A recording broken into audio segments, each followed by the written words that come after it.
Queria partilhar com os irmãos hoje uma palavra que veio ao meu coração. Ultimamente eu tenho ouvido muito as pessoas falarem é tempo de recomeçar, vamos recomeçar, vamos retomar nossas atividades, Vamos recuperar os nossos afazeres, né?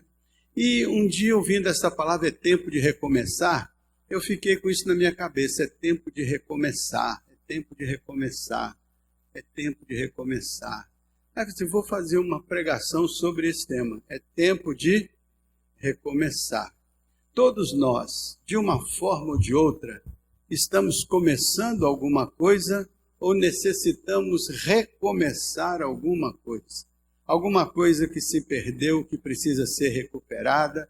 Algum sonho que ainda não foi implementado e precisa ser implementado.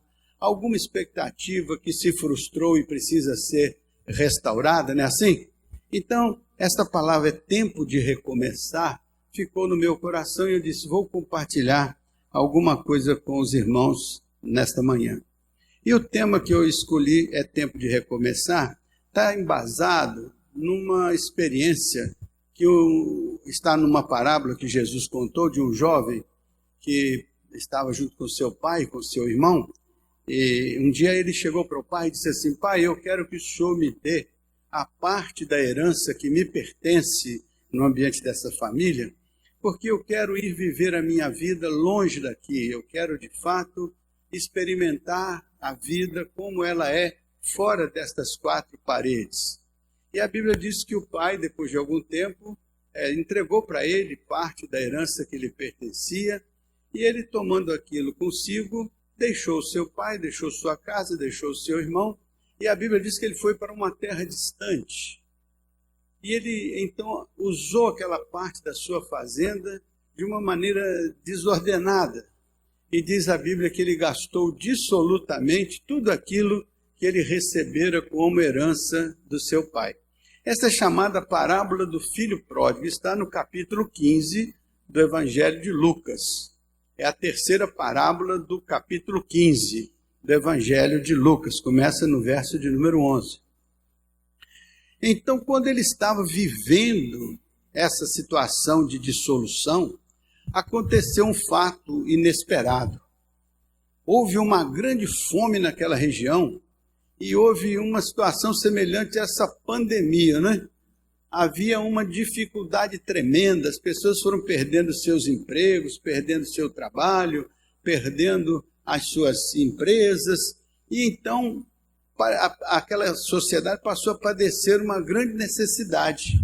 E eles não tinham onde trabalhar, uma dificuldade grande. Graças a Deus nós não chegamos a esse extremo, mas naquela região chegou-se a esse extremo. E aquele moço que vivia com a fazenda do seu pai, que tinha uma herança, que tinha tudo, e que podia usufruir os benefícios de uma vida boa, ele agora estava lá precisando sobreviver, não tinha como. A Bíblia diz que ninguém lhe dava nada. E ele arranjou um trabalho que era apacentar os porcos. Ele, sendo judeu, né, para tomar conta de porcos que são considerados animais imundos lá, talvez para ele fosse degradante aquele trabalho. Mas ele foi lá cuidar daquele chiqueiro dos porcos, lá da pocilga dos porcos lá.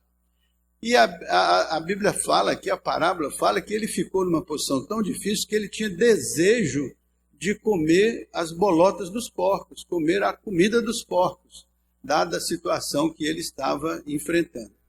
Nesse contexto, ele então faz uma reflexão, e a Bíblia diz que ele caindo em si, anote essa palavra, caindo em si, ele pensou, na casa do meu pai, as coisas eram diferentes.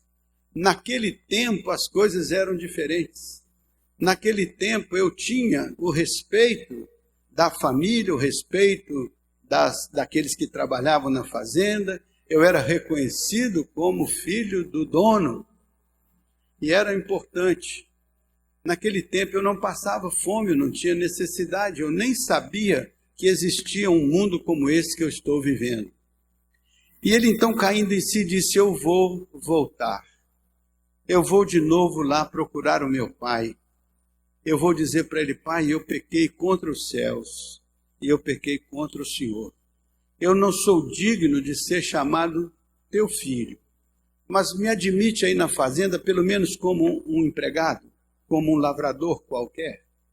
Eu só quero estar de novo dentro do contexto da sua administração, do seu cuidado, da sua atenção. Eu quero, nem que seja como empregado, mas eu quero voltar. Humildemente, ele pensou assim, e humildemente ele foi na direção da casa do seu pai. Eu fico imaginando o que ele deve ter pensado ao longo do caminho, né? Como é que eu vou chegar lá? O que eu vou falar com meu irmão? O que eu vou falar com meu pai? Como é que eles vão me receber?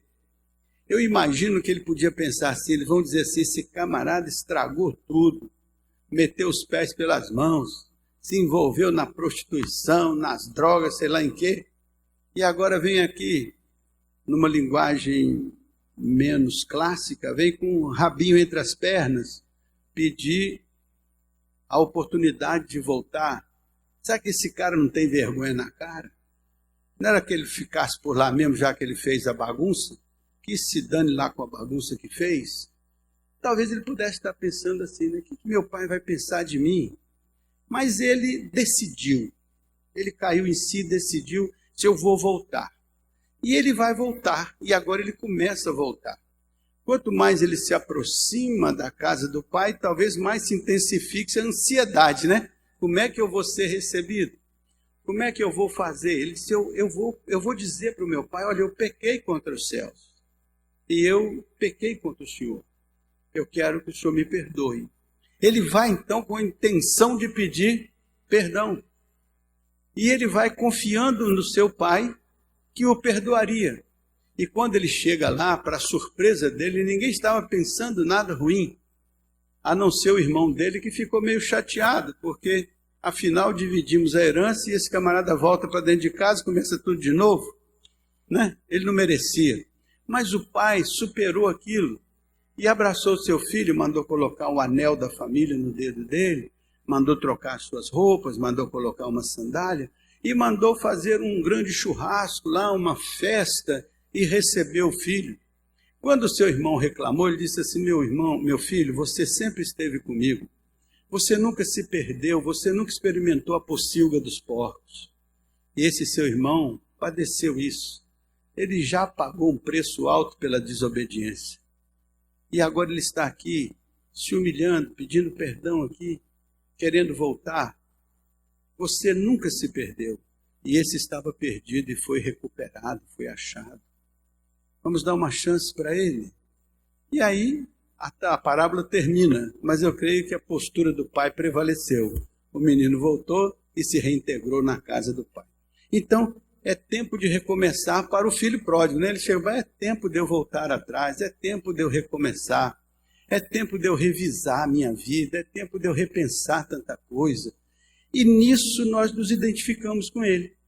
Às vezes é tempo da gente repensar algumas coisas, é tempo da gente reavaliar algumas coisas, é tempo da gente reanalisar algumas coisas, rever algumas coisas.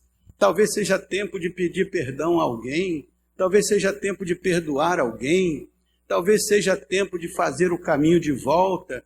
Enfim, eu me identifico com o filho pródigo neste quesito e acho que os irmãos também se identificam, por isso eu separei esse momento especial para compartilhar com os irmãos essa meditação. É tempo de recomeçar. Na verdade, eu queria inicialmente colocar o título assim, Caindo em Si. Mas depois eu disse, eu vou botar um título desse Caindo em Si, pode ficar meio solto, então vamos colocar os dois. Caindo em Si. 2 pontos. É tempo de recomeçar. Quando a gente vai recomeçar alguma coisa, a primeira coisa que a gente tem que fazer é cair em si. Se você não cair em si, você não recomeça nada, porque você pode querer exatamente continuar de onde você está, mas você não vai revisar nada e você até vai achar que tem todo o direito de começar de onde você estava, mas não. Quando você olha a parábola do filho pródigo, você vai encontrar o momento quando ele teve que cair em si, fazer uma autoanálise, uma autocrítica e compreender onde foi que ele pisou na bola. Onde foi que ele se desviou do caminho para o qual ele quer voltar. Quando foi e onde foi que você se desviou, ou caiu, ou resvalou, para um caminho do qual você se arrepende, ou do qual você quer se livrar, e deseja restaurar, deseja voltar, deseja se reconectar. Se não cair em si, não tem como você avaliar o quanto você precisa caminhar de volta para chegar à normalidade das coisas. Tem gente que acha que simplesmente diz, olha, eu não fui muito legal e tal, mas eu quero restaurar aqui, tá bom, tal. A partir daqui a 5 minutos está tudo normal como era antes. Não tem a menor possibilidade de ser. Ledo engano. Para você restaurar alguma coisa que você quebrou, para você restaurar alguma coisa que você profanou, para você restaurar alguma coisa que você machucou, para curar uma ferida que você criou, você tem que ter uma consciência do que você fez lá atrás e vir cuidadosamente reparando esse caminho de destruição até que você humildemente chega no ponto crucial e diz, eu pequei contra os céus e eu pequei contra você. Eu pequei contra você. Só nesse momento é que você está de fato com seu coração habilitado ao recomeço. Porque até aí você ainda pode estar se auto-justificando, pode estar achando que você não foi tão ruim assim, que a coisa era... Mas quando a palavra de Deus diz que você tem que se arrepender do seu pecado para que Deus te justifique, então ele está dizendo que não adianta você querer se auto-justificar, porque a nossa justiça é trapo de imundícia. Então não é a nossa justiça que nos auto-justifica, é a justificação que vem do trono da graça do Senhor, mediante a percepção de Deus sobre o seu coração, que está profundamente arrependido pelo que você deseja ser restaurado. Então Deus nos dá esta bênção, porque isso cura a nossa alma, cura o nosso espírito, cura a nossa vida emocional, cura aquilo que estava ferido, machucado, destruído ou arrebentado. Então, primeira coisa é cair em si. Cair em si significa uma tomada de consciência de onde você estava, onde você está e para onde você quer voltar. Essa tomada de consciência do caminho que foi feito para cá e do caminho que deve ser feito para lá. Quando a gente toma essa consciência, a gente se habilita a ter uma compreensão dos elementos que nos motivaram a vir para cá e dos elementos que nos motivam a ir para lá. Não é uma coisa simples, não é uma coisa fácil, não é uma coisa qualquer. A graça de Deus é ampla e maravilhosa. O dom do perdão é espetacular. Mas muitas vezes, para nos habilitarmos ao perdão, precisamos fazer esta caminhada de autoconsciência, de cair em si. Sabe por que você tem que cair em si? Porque antes você estava fora de si, fazia as coisas fora do comum de Deus, do comum da família, do comum da relação, do comum da lealdade. Agora você tem que cair em si, olhar, eu estava fora daquilo, agora eu preciso entrar dentro daquilo. Preciso me conscientizar disso.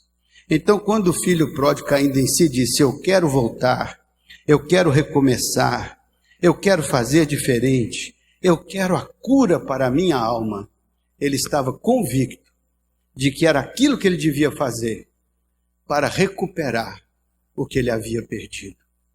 Quantas vezes coisas importantes são perdidas nas nossas vidas, né? Quantas vezes? Coisas que muito importam, mas por terem sido tratadas de qualquer maneira, por não terem merecido a lealdade da nossa parte, por não terem sido cuidadas carinhosamente, elas se perdem. E se perdem e vão se perdendo, às vezes não é no momento, é uma construção da perda. Vai perdendo pouco a pouco, vai desmoronando pouco a pouco. Quando você se dá conta, aquilo que um dia foi importante está completamente perdido, está ao rés do chão. Então, se eu quero restaurar, eu preciso compreender esse processo de deterioração que foi matando pouco a pouco. Às vezes é uma palavra dura, às vezes é uma atitude incoerente, às vezes é uma infidelidade. E não estou nem dizendo que a infidelidade conjugal foi lá, traiu o outro, foi lá para o motel, traiu. Não é isso não. Mas é trair aquele voto que você fez no altar, quando você disse que era na saúde, na doença, você estaria junto, você participaria, você seria solidário, você seria leal, você seria um amigo. É nesse momento que muitas vezes essas coisas se perdem no dia a dia da vida. E quando você se dá conta, você às vezes mora com a mesma pessoa, mas está longe. Às vezes você é irmão do irmão na igreja, mas nem sabe o nome, nem conhece e talvez nem tenha qualquer afeto, e chama de irmão, e diz que é da família de Deus, e chama Deus de pai, mas não há a intimidade, a comunhão, o afeto, o carinho, a lealdade, a construtividade de entender Jesus como cabeça deste corpo do qual nós somos membros. São estas sutilezas que vão às vezes se acabando, se rompendo, e daí a pouco nós nos sentimos lá longe, distante, e sentimos saudades da comunhão, saudades da fraternidade, saudades da irmandade, saudade do senso de pertença, saudade do senso de família. Sabe, uma das coisas mais importantes para o ser humano é o senso de pertença, é pertencer, é ter alguém que lhe acolhe e há alguém a quem você pertence. Por isso que as pessoas são desesperadas por um time de futebol, porque pertence. Os flamenguistas pertencem à nação rubro-negra. Nem existe isso na prática, né? O que é uma nação rubro-negra? Não existe. Mas, na verdade, é um sentimento de pertença. É capaz de mover céus e terra para ir lá no Rio de Janeiro ver um jogo daquela comunidade a qual a pessoa pertence. Não é assim? Uma religião, por exemplo, você tem uma identidade com aquela religião, né? Um partido político, tem gente que morre por um partido político, por uma ideologia, porque é o senso de pertença. Se eu perder essa ideologia, eu perco a minha identidade, eu já não sei quem eu sou. Então tem gente que não consegue viver ou existir fora de um senso de pertença, porque é o grupo que lhe dá identidade. Por isso que eu digo, se você quer pertencer a algo que é de valor eterno, pertença ao Senhor. Pertença ao Senhor profundamente, e você não terá senso de nulidade existencial, de niilismo, de vacuidade. Você não terá esse sentido, porque você está pleno daquele que é eterno. Então o filho pródigo sentiu-se sozinho, sentiu-se abandonado, sentiu-se sem pertencer a coisa alguma, a não ser querendo pegar uma carona na comida dos porcos na pocilga. Que triste fim aquele caminho o conduziu. Deixar a casa do pai, e ele vai agora para o fundo do poço. Olha só que coisa interessante. O primeiro passo de tudo isso para a gente recomeçar, então, é a tomada da consciência, é esse cair em si. Ele diz assim: na casa do meu pai eu tinha isso, isso e isso, perdi.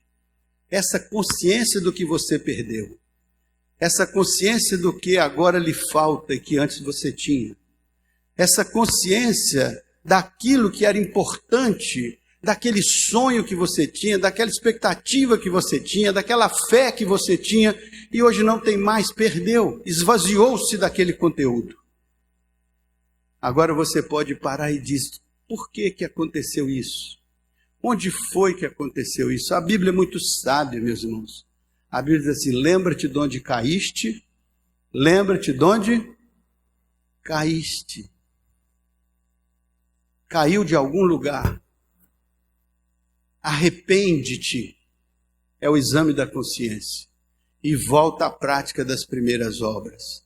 Então esse recomeçar, biblicamente, é possível. Esse recomeçar até é inspirado pela palavra de Deus. Esse recomeçar é possível numa alma ferida, abatida, e você pode estar ferido porque alguém lhe feriu, ou alguém pode estar ferido porque você lhe feriu. Então tanto faz um ferido ou outro ferido, o importante é que no meio disso existe uma ferida. E essa ferida deve ser fechada, deve ser restaurada, deve ser curada, para que a vida possa ser outra vez vivida no ambiente da graça, do amor e do perdão de Deus. Muito bem, eu estava iludido sobre o que era ser feliz. Isso é o filho pródigo. Quando ele saiu da casa do pai, ele foi para uma terra distante e ele queria viver do jeito que desse na sua cabeça e queria ser certamente muito feliz. Você acha que o filho pródigo saiu de casa com a expectativa de ir parar numa pocilga de porcos? Era essa a sua expectativa? Não. Ninguém sai da comunhão, da família, da igreja, de Deus, para ir com a sensação de que vai se destruir no meio do mundo. Ele vai porque se ilude, pensando que lá fora ele vai encontrar algo melhor, pensando que lá fora ele vai encontrar um afeto melhor, pensando que lá fora vai ser algo diferente e melhor, e às vezes ele se dá conta quando chega lá, que ele foi parar no fundo do poço, e não era essa a vontade de Deus, e não era esse o propósito do Senhor para a sua vida. Quantas pessoas se afastam da casa do Pai, se afastam da comunhão da família, se afastam da comunhão da igreja, da comunidade do Senhor, pensando que lá para onde eles vão, haverá uma felicidade gigantesca que fará com que cada um esqueça tudo que tinha antes. Mas pode ser que essa ilusão se dilua no ar como uma fumaça, até que ele se dá conta que onde ele foi parar era muito pior do que onde ele estava. E assim começa aquele sentimento de angústia, até que a consciência clareia e ele, caindo em si, disse: não é isso que eu quero. Não quero estar nessas drogas, não quero estar nisso, não quero estar nesse adultério, não quero estar nessa corrupção, não quero isso para a minha vida. Eu quero voltar à presença de Deus. Quero voltar à comunhão pura e transparente da minha igreja. Quero voltar ao ambiente amoroso da minha família. Eu quero voltar para Deus. É possível, numa ocasião como esta, a gente cair em si e ter a sensação de que a gente está distante e precisa revisar. Mas, pastor, eu nunca tive essa sensação terrível. Eu só estou meio assim porque eu tenho muito sono de manhã. Não importa de que maneira você está se distanciando. Não importa de que maneira você está se iludindo com o distanciamento. Eu só quero lembrar você que qualquer brasa fora da fogueira se apaga e vira carvão. Não importa a razão por que ela está fora da fogueira, mas se ela estiver fora da fogueira, ela vira carvão, enquanto as outras brasas se aquecem e mantêm o fogo vivo. É importante isso. Eu queria comer as bolotas dos porcos. Olha aqui, ele saiu para viver uma vida exuberante, ele saiu com dinheiro, ele saiu para fazer tudo que a sua imaginação dava, para viver a felicidade que ele imaginava, mas terminou com o desejo de fazer o quê? Comer as bolotas dos porcos. Esse é o grande problema, quando o desejo ilusório migra para a realidade. E na realidade você não encontra outras coisas a não ser as bolotas dos porcos. É aí que você se dá conta de que você errou ao projetar uma felicidade ilusória e achou que ela estava fora dos caminhos de Deus, ou fora da casa do Senhor, ou fora da família, ou fora dos caminhos retos do Senhor, e aí você se dá conta de que o que você está querendo hoje é só comer bolota de porco, porque nem outra coisa tem para comer. Está perdido, isolado, abandonado, solitário, no meio de uma vida distante, sem ninguém a quem você efetivamente pertence. Mas tem o segundo passo. Quando ele se deu conta dessa condição, ele diz assim, ele decidiu, ele tomou uma decisão. Ele disse, rapaz, não é isso que eu quero voltar, eu quero recomeçar, eu quero reestruturar a minha vida. E aí eu quero voltar, eu quero recomeçar, eu quero de volta aquilo que eu perdi. Eu quero pedir ao Senhor que me abençoe e me restitua. Se eu não posso ser o príncipe na casa dele, que eu seja apenas um empregado, mas que eu esteja dentro da casa dele, que eu esteja lá de onde eu me desliguei, de onde eu me desconectei, de onde eu me larguei. É importante isso aí, né? Ele só começou a procurar a reconstrução depois que ele caiu em si. Cair em si foi o ponto da virada. Quando a gente cai em si, quando a gente reconhece e a gente decide, então as coisas começam a tomar outro ponto. No momento que você decide, você tomou uma atitude. E essa atitude de reconstruir, essa atitude de recuperar, essa atitude de restaurar, essa atitude de reconectar, essa atitude de perdoar, essa atitude de pedir perdão, essa atitude de consertar as coisas é que vai fazer a grande diferença. A consciência se acende quando você cai em si, mas isso só vai ter efetiva realização concreta no tempo e no espaço na hora que você toma a atitude de agir, de fazer acontecer. Olha só, fazer o caminho de volta é uma atitude que nasce com a tomada de consciência.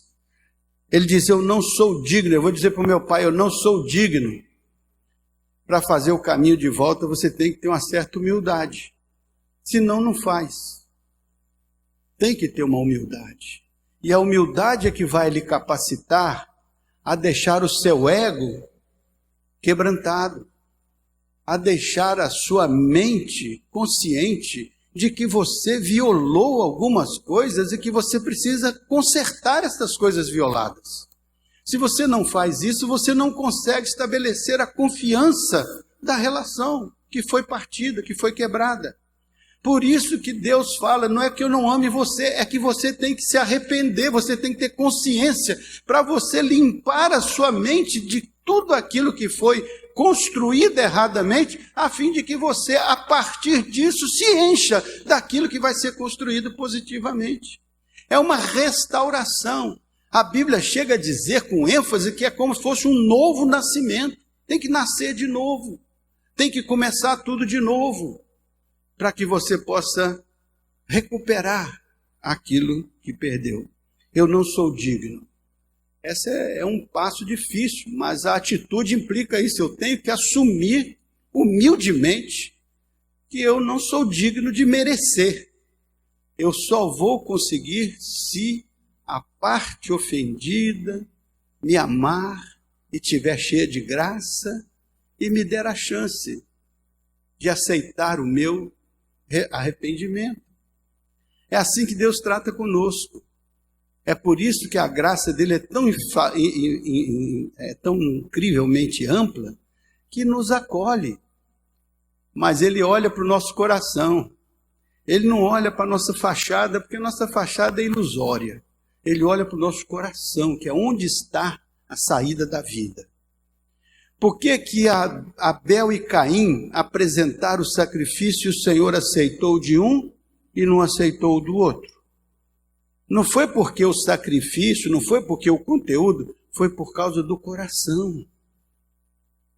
Então não adianta chegar lá para restaurar se o seu coração não está humildemente comprometido com esse senso que você precisa ter de dignidade, que você feriu ou que você tem que se humilhar com um sentimento de arrependimento. Que a Bíblia diz, daqueles que são humilhados, eles serão exaltados. Então tem que ter essa humildade para você recuperar aquilo que foi perdido. Outra coisa muito importante nessa atitude é evitar o espírito de vitimação. Sabe o que é isso? Espírito de vítima.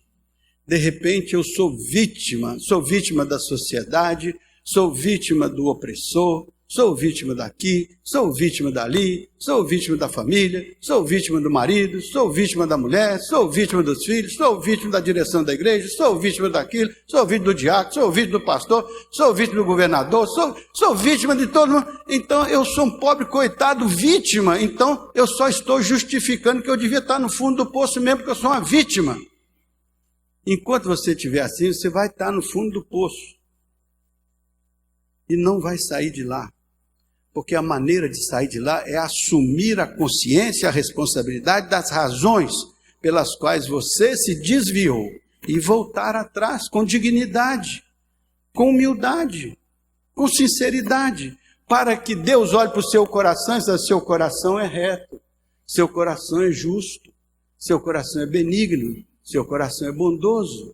Quando ele fala isso a seu respeito, ele está te aceitando, ele está te recolhendo, ele está te restaurando, ele está te recriando, ele está te renovando. Então, quando Deus olha a sinceridade disso, ele nos recolhe no seu aconchego. E a mesma coisa acontece com qualquer ser humano. E se qualquer ser humano, diante da sua humildade, sinceridade, profundidade, não tiver essa ação, a culpa não é sua, nem a responsabilidade é sua. Porque a sua parte com sinceridade você fez. Andar o caminho bíblico você andou. E cabe ao Senhor ajuizar essa questão. Seja sincero e humilde, mas faça o caminho de volta. Porque o Senhor tem bênçãos grandiosas para aqueles que agem dessa maneira. Né? Lembra-te de onde caíste e volta à prática das primeiras obras. Por que Deus manda a gente lembrar? Ele manda lembrar porque as memórias que nós temos são fundamentais. Nós vivemos de memórias. Se a sua cabeça está cheia de memórias boas, certamente você caminhará nessa direção. Sabe por que o filho pródigo voltou para casa? Porque ele tinha boas memórias da sua casa. Ele tinha boas memórias da relação com seu pai. Ele tinha boas memórias da sua vida familiar. Aquilo lhe inspirou a sair de onde ele estava e retornar à casa do pai. Memórias positivas. Então nós precisamos, em comum acordo, construir memórias positivas. Quem pertencer a esta igreja tem que criar aqui uma memória tão espetacular que onde ele estiver, sinta saudade daqui. Sinta a falta desse ambiente, sinta a falta da palavra do Senhor, sinta a falta da comunhão, sinta a falta das orações. Por quê? Porque ele vai construir memórias abençoadíssimas por estar pertencendo a esta família. Por pertencer à sua família conjugal, por pertencer ao seu país. Quem quer morar fora desse país? Ninguém quer, todo mundo quer morar nesse país, quer vir para cá, porque esse país é maravilhoso, é sensacional, é extraordinário. Construímos memórias positivas, mas se construímos memórias negativas, ninguém quer ficar aqui é uma porcaria, aqui é uma droga, aqui é ruim, eu quero ir embora, eu quero sair daqui, eu não quero ficar nessa igreja nem mais um dia, eu não quero ficar nessa família, eu não aguento, eu não suporto. E aí você vai construindo memórias positivas ou memórias negativas. E se você tem memórias negativas, você não tem para onde voltar. Porque todas as memórias são ruins. Tudo que você passou não presta, não vale nada. Então, construa memórias positivas desde o primeiro dia que você construiu uma família, desde o primeiro dia que você construiu uma igreja.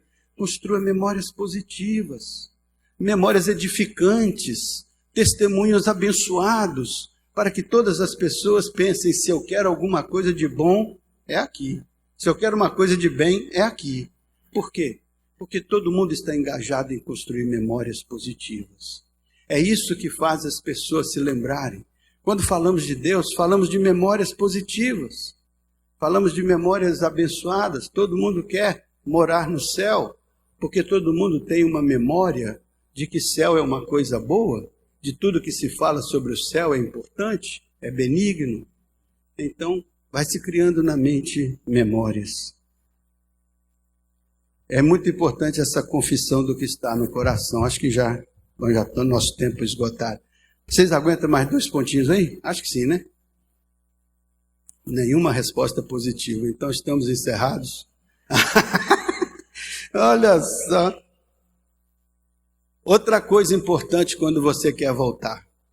Essa aqui é na lata mesmo.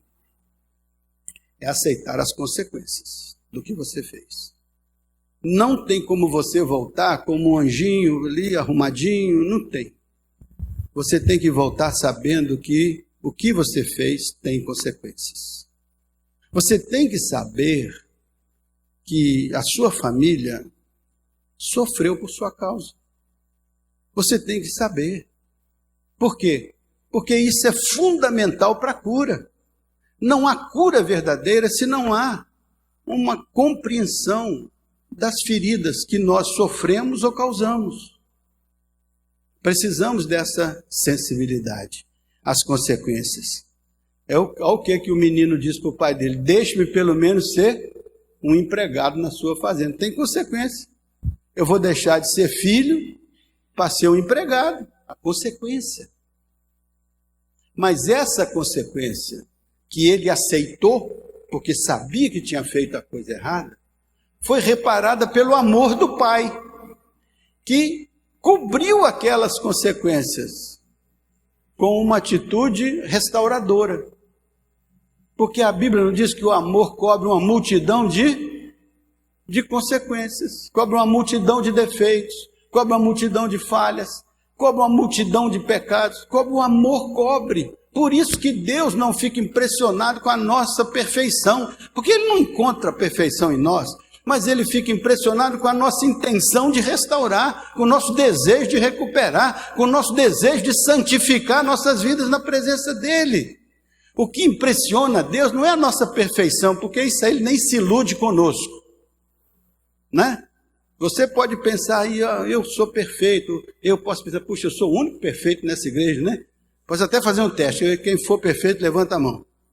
Só eu, tá vendo? Só eu. Então tá certo, só eu que sou perfeito aqui. É verdade isso? Isso é uma ilusão boba, irresponsável. Então Deus não está iludido com a nossa perfeição. Ele está importantemente interessado na nossa sinceridade, na nossa disposição de restauração, na nossa confissão e no nosso reconhecimento de que precisamos de restauração. É isso que faz a grande diferença no Evangelho.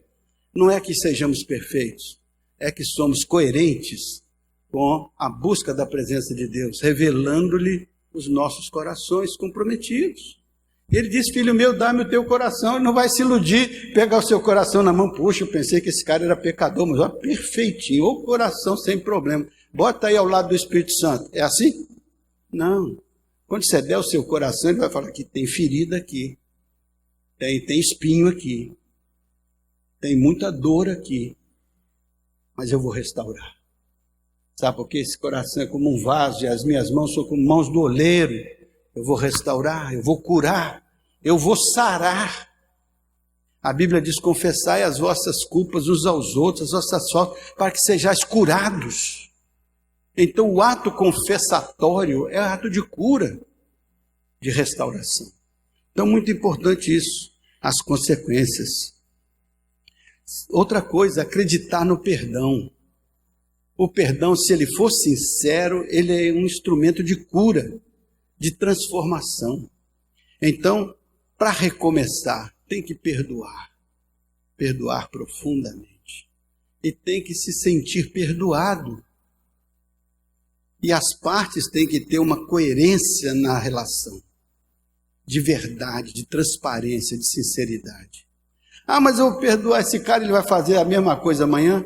Se fizer a mesma coisa amanhã, é a mesma coisa que você faz com Deus. Deus te perdoa hoje, amanhã você comete o mesmo pecado. Então você vai levando, Deus vai levando, você também vai levando. Mas só que você não é mais perfeito do que Deus, então seja pelo menos amoroso como Ele é, para dar ao outro a chance de se restaurar. Se o outro não quiser de modo nenhum, não é culpa sua.